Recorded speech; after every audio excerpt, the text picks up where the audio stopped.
பட்ட காலிலே படும் கெட்ட குடியே கெடும்னு சொல்லுவாங்க தெரியுமா? அது 100க்கு 100 உண்மைதான்.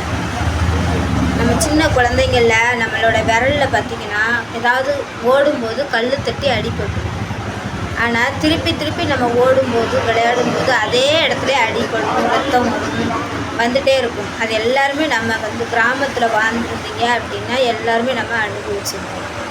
அதே மாதிரி ஒரு குடும்பம் கஷ்டப்படுதுன்னு வச்சுக்கோங்களேன், அந்த குடும்பம் திரும்ப திரும்ப திரும்ப திரும்ப கஷ்டப்பட்டுகிட்டே தான் இருக்கும். இது 100க்கு 100 உண்மை தான்.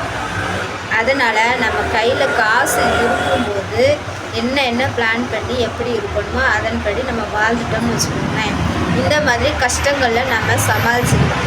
அதை விட்டுட்டு கையில் காசு இருக்கும்போது இஷ்டத்துக்கு ஆடம்பரமாக செலவு பண்ணால் கஷ்டம் வரும்போது சமாளிக்கவே முடியாது. இது எதில் இன்வெஸ்ட் பண்ணால் அது இரட்டிப்பாக ஆகும் அப்படிங்கிறத யோசித்து பார்த்து அதில்